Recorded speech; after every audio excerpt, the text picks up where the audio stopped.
الحمدللہ رب العالمین نحمدہ ونصلی علی رسولہ کریم اما بعد فاعوذ باللہ من الشیطان الرجیم بسم اللہ الرحمن الرحیم خیرکم من تعلم القرآن وعلمہ صدق اللہ العظیم اللہم صلی علی محمد وعلی آل محمد کما صلیت علی ابراہیم وعلی آل ابراہیم انک حمید مجید اللہم بارک علی محمد وعلی آل محمد کما بارکت علی ابراہیم وعلی آل ابراہیم انک حمید مجید اللہم آرنا الحق حقا وارزقنا اتباعہ وآرنا الباطل باطلا وارزقنا اجتنابہ ربی یسر ولا تعسر وتمم بالخیر رب اشرح لی صدری ویسر لی امری واحلل عقدۃ من لسانی یفقہوا قولی واجعل لی وزیرا من اہلی آمین یا رب العالمین۔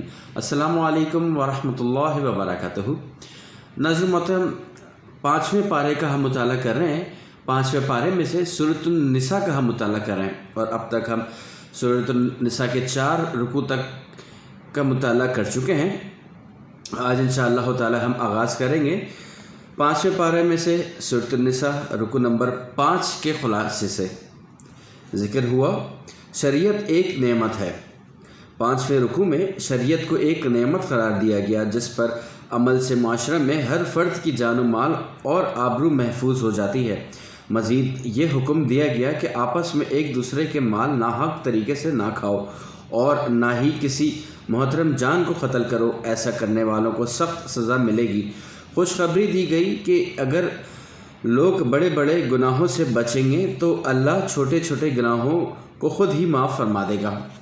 رکوع نمبر 6 میں ذکر ہوا روز قیامت نبی اکرم صلی اللہ علیہ وسلم کی امت کے خلاف گواہی۔ 6 رکوع میں ارشاد ہوا کہ اللہ نے مرد کو خاندان کا حاکم بنا دیا ہے۔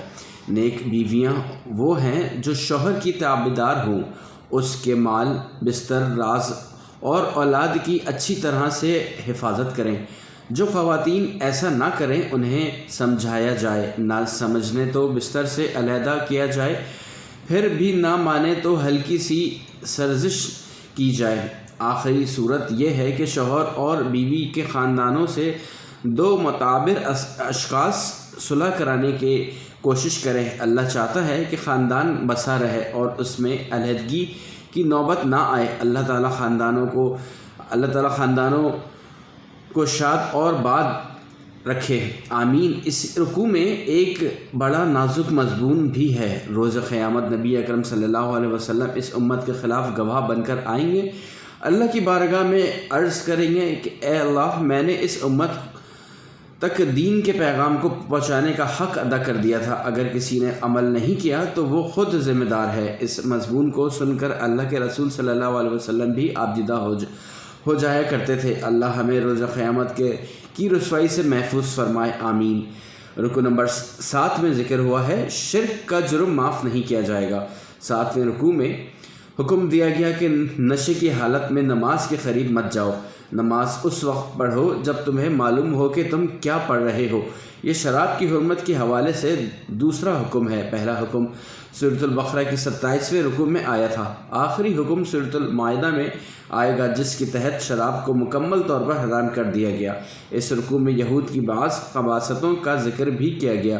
وہ الفاظ کو بدل کر اپنے خبث باطن کا اظہار کرتے تھے۔ مزید یہ کہ ان میں سے کچھ لوگ حضرت عزیر علیہ السلام کو اللہ کا بیٹا قرار دے کر شرک کا جرم بھی کر رہے تھے۔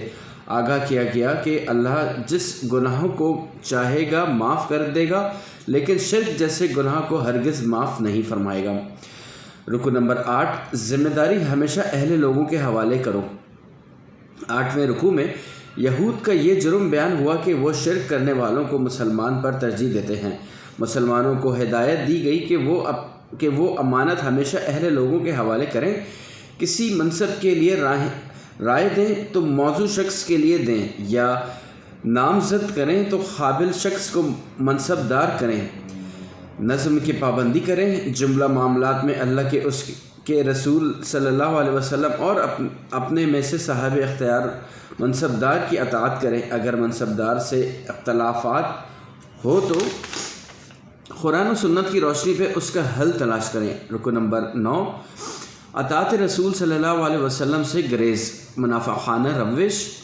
9ویں رکوع میں منافقانہ روش کا بیان ہے۔ منافقین قرآن کا حکم ماننے کو تیار ہیں لیکن رسول اللہ صلی اللہ علیہ وسلم کی اطاعت کے لیے تیار نہیں۔ یہی روش منکرین سنت کی ہے، وہ قرآن کی احکامات کو ماننے کے لیے تیار ہیں لیکن حدیث رسول صلی اللہ علیہ وسلم کو حجت تسلیم نہیں کرتے۔ اللہ ہمیں اس فتنہ سے محفوظ فرمائے، آمین۔ اس رکوع میں مزید فرمایا کہ اس وقت تک کوئی انسان مومن نہیں ہو سکتا جب تک کہ وہ اپنے جملہ معاملات میں رسول اللہ صلی اللہ علیہ وسلم کی اطاعت نہ کرے اور ان کے کسی فیصلہ کے حوالے سے دل میں بھی تنگی محسوس نہ کرے۔ رکوع نمبر 10 میں ذکر ہوا اللہ کی راہ میں ناکامی ہے ہی نہیں۔ 10ویں رکوع میں منافقین کی یہ کمزوری بیان کی گئی کہ وہ اللہ کی راہ میں جنگ کرنے سے گریز کرتے ہیں، وہ انتہائی بزدل ہیں، دین کی خاطر مال اور جان کی قربانی دینے سے گھبراتے ہیں۔ مسلمانوں کو حکم دیا گیا کہ وہ اللہ کی راہ میں جنگ کریں، حق و باطل کے معرکہ میں خواہ وہ غالب ہو یا مغلوب، ہر صورت میں انہیں بہترین اجر ملے گا۔ رکوع نمبر 11 میں ذکر ہوا موت کی جگہ اور وقت طے شدہ ہے۔ 11ویں رکوع میں بھی منافقین کی بزدلی کا ذکر ہے۔ مکی دور میں مسلمانوں کے لیے حکم تھا کہ اپنے ہاتھ باندھ رکھو، کسی بھی مخالفت کے جواب میں اقدام نہ کرو۔ جب مدنی دور میں جنگ کا حکم آیا تو منافقین پر لذرت طاری ہو گیا۔ وہ لوگوں سے ایسے ڈر رہے تھے جیسے اللہ سے ڈرنا چاہیے۔ ان سے کہا گیا کہ موت سے نہ ڈرو، موت تو اپنے طے شدہ وقت اور معین جگہ پر آ کر رہے گی، بجائے اس کے کہ وہ بستر پر ایڑیاں رگڑ کر آئیں۔ بہتر ہے کہ میدان جنگ میں شہادت کی صورت میں نصیب ہو۔ رکوع نمبر 12 میں ذکر ہوا ہجرت سے گریز کرنا منافقت ہے۔ 12ویں رکوع میں منافقین کے اس کمزوری کا ذکر ہے کہ وہ ہجرت کے لیے آمادہ نہیں تھے۔ اللہ کا حکم تو یہ تھا کہ ہر مسلمان اپنے قبلہ کو چھوڑ کر مدینہ آ جائے تاکہ مدینہ میں افرادی قوت مضبوط ہو، لیکن منافقین کے لیے اپنے گھر، جائیداد، کاروبار، رشتہ داروں کو چھوڑنا بہت بھاری تھا۔ حکم دیا گیا کہ اگر کسی دشمن قبیلہ سے جنگ ہو تو اس میں موجود ان منافقین کے ساتھ کوئی رعایت نہ کی جائے جو ہجرت کے لیے تیار نہیں۔ کافروں کے لیے منافقین کو بھی قتل کیا جائے، ہاں اگر منافقین کا تعلق کسی ایسے قبیلہ سے ہو جس کے ساتھ معاہدہ ہے تو پھر انہیں قتل نہیں کیا جائے۔ رکوع نمبر 13 جان بوجھ کر قتل کرنے والے پر پھٹکار۔ 13ویں رکوع میں ارشاد ہوا کہ مومن کے لیے ممکن ہی نہیں کہ وہ کسی مومن کو جان بوجھ کر قتل کرے، ہاں غلطی سے ایسا ہو سکتا ہے۔ اس صورت میں کفارہ ادا کرنا ہوگا جس کے لیے رہنمائی اس رکوع میں دی گئی ہے۔ البتہ اگر کوئی جان بوجھ کر یہ جرم کرے تو اس کے لیے وعید نازل ہوئی، اور جس نے قتل کیا کسی مومن کو جان بوجھ کر تو اس کی سزا جہنم ہے، ہمیشہ رہے گا اس میں، اور اللہ اس پر غضبناک ہوا اور اسے رحمت سے محروم کر دیا اور تیار کیا اس کے لیے بڑا عذاب۔ یہ جرم ہمارے ہاں بہت عام ہو گیا ہے۔ اللہ ہمیں ایک دوسرے کی جان کا احترام کرنے کی توفیق عطا فرمائے، آمین۔ 14ویں رکوع میں ذکر ہوا ہجرت نہ کرنے والوں کی حسرت ناک موت۔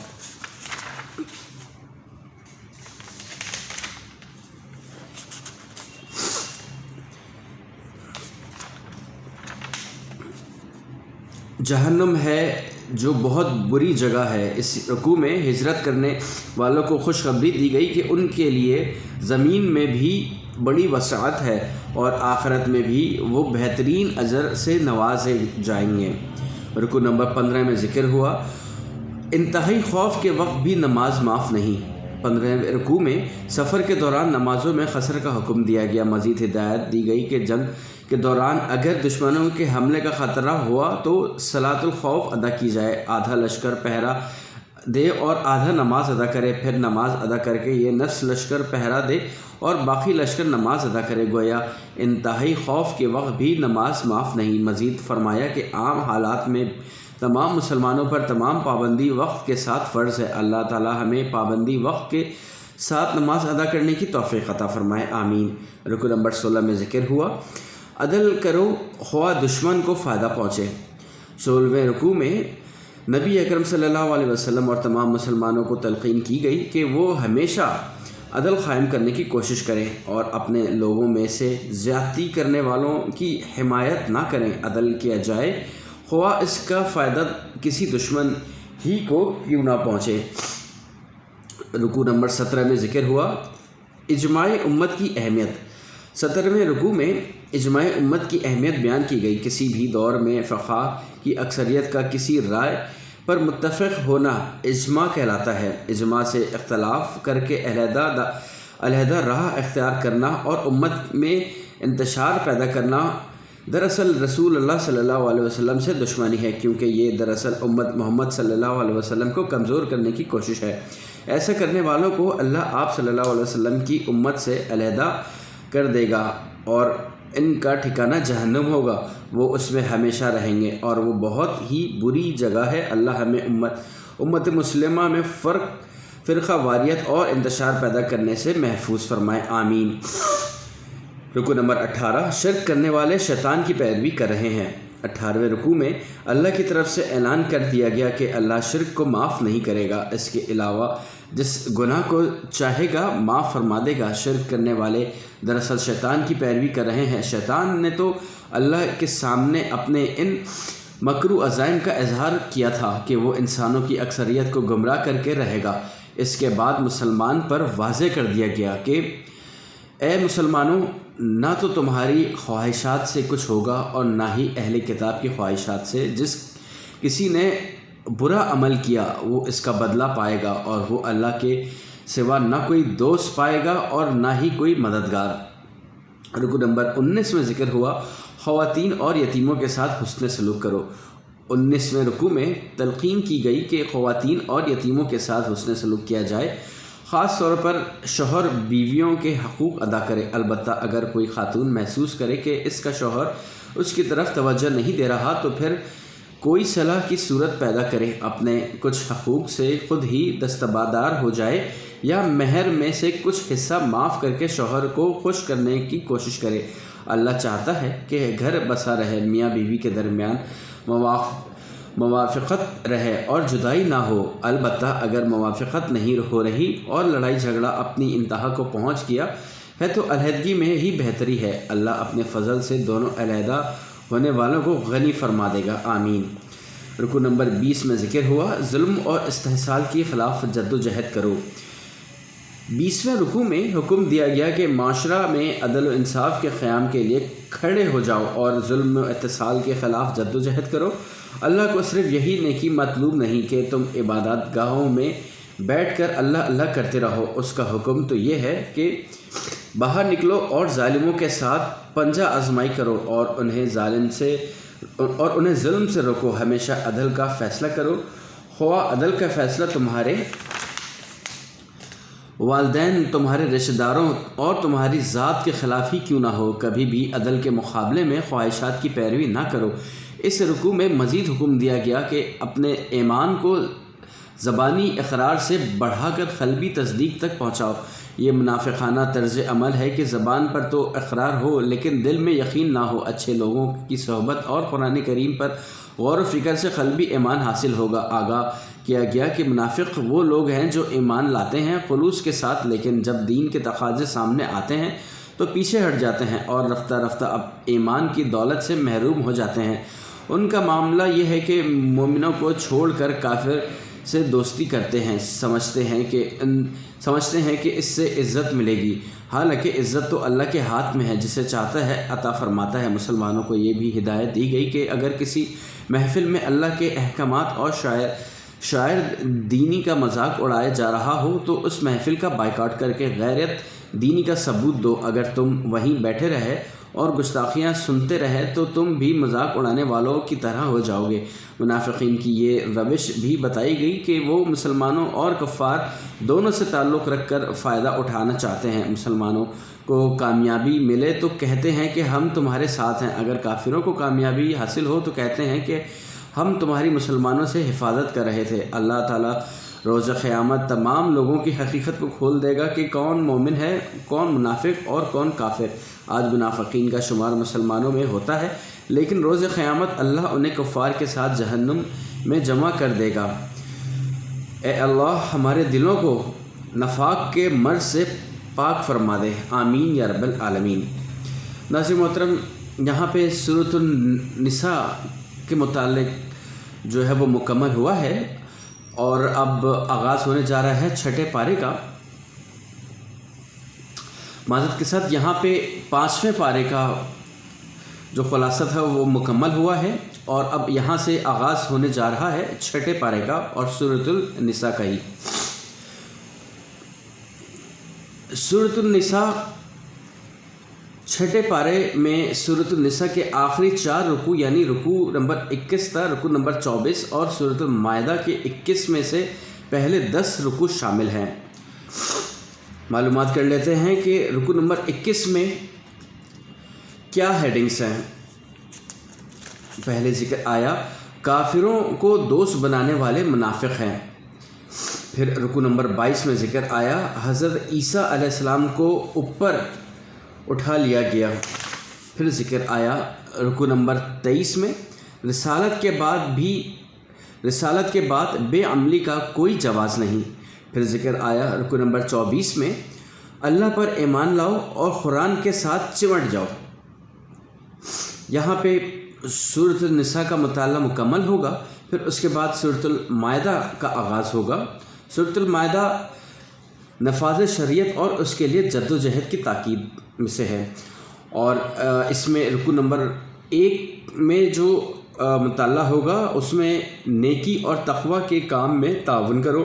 پھر رکوع نمبر 2 میں مطالعہ ہے عدل کرو، وہی تقوی کے زیادہ قریب ہے۔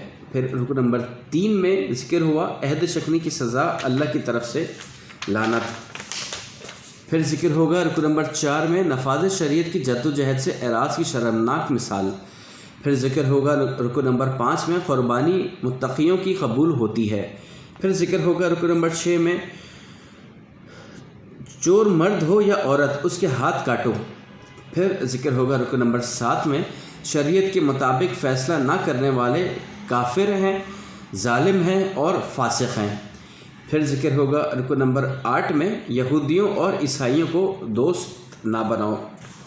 میری دعا آپ کے لیے، آپ کے گھر والوں کے لیے، میرے لیے اور میرے گھر والوں کے لیے اللہ تعالیٰ مجھے اور آپ کو اور ہمارے گھر والوں کو اس قرآن حکیم کی باتوں کو سمجھنے والا بنا دے، اس کو اپنی زبان میں سیکھنے والا بنا دے اور ان تمام تر باتوں پر عمل کرنے والا بنا دے، آمین یا رب العالمین۔ انشاءاللہ تعالیٰ ملاقات کریں گے اگلے نشست میں، جب تک کے لیے اجازت دیجیے۔ وآخر دعوانا ان الحمدللہ رب العالمین۔ السلام علیکم ورحمۃ اللہ وبرکاتہ۔